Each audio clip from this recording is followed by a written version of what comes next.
Welcome to lesson number 2 for statistics. It's on standard deviation, and I'm making the assumption that you've read the first couple of pages on standard deviation, in which you're introduced to this formula over here. Sigma is equal to the sum of x minus mu, which is the mean away from the deviation from the mean squared, divided by the number of terms. And I know it looks a little bit like a terrifying formula, but don't worry.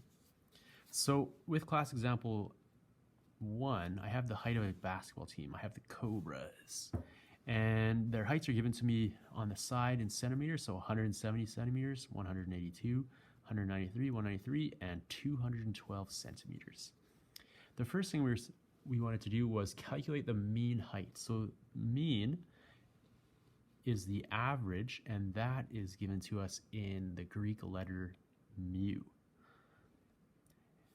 Mu is equal to my average, so I collected all of their heights, 170 plus 182 plus 193 plus 193 plus 212, and I divided that by the number of basketball players there are, so there's 5. And when we do that, we get an average of 190, or a mean of 190. Now, with this mean, what we want to do is calculate the standard deviation.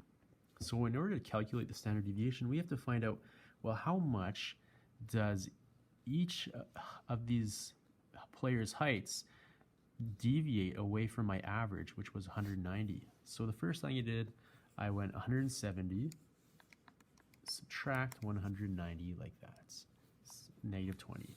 182, subtract 190, negative 8. 193, subtract 190 is 3. And so what this means is this guy here is 20 centimeters shorter than the average height. This guy is 8 centimeters shorter than the average height.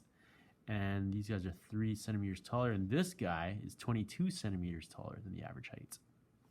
Then we squared each of these values in this column to get this next value. This is the deviation squared. And the last thing we did was we took what this means, and that's to take the sum of the deviations squared. So I added up all of these quantities, and then I divided it by 5 to give you my standard deviation. That's the long way to do it. Luckily, we have technology that can do this for us now, which is amazing. And in order to determine what the standard deviation is, all we need to do is punch these values into our devices. And that being said, it's good to be able to do it this way as well, but we can also do it like this. So the first thing I did is I cleared all my lists. I cleared the memory from my lists so I can input new lists.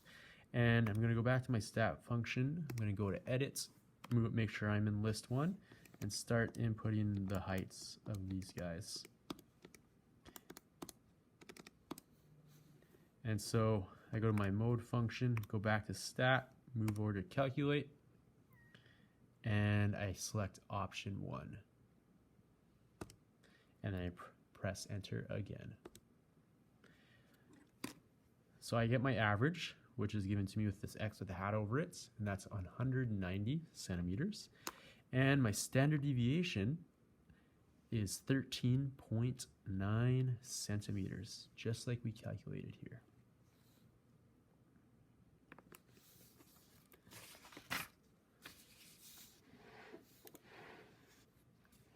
And so if we just did this section here, we verified whether or not our standard deviation and our mean are the same that we calculated. And then with class example B, we want to determine what would happen if each player grew by 5 centimeters in the next year. So if all these guys grow by 5 centimeters, they all grow the same height, 5 centimeters, will there be any change in the mean height? Well, if everybody grows by the same amount, then the average height will also increase by 5 centimeters. But with the standard deviation, that's not going to change at all. We're still going to have a standard deviation of 13.9, because if they all grow by the same increment, they're all remaining the same distance apart from one another, which would be standard deviation of 13.9 from the average. Another way we can calculate our standard deviation is using a frequency table, and that's what we're doing in class example number 3. So in class example number 3 with our frequency table, I'm going to begin by just clearing my lists, so option 4, and now I'm going to go into my stat function, and I want to edit my list, so I want to choose option 1 here. And now I can input my values. So number of hits is my first column, and in my second column I have my number of games.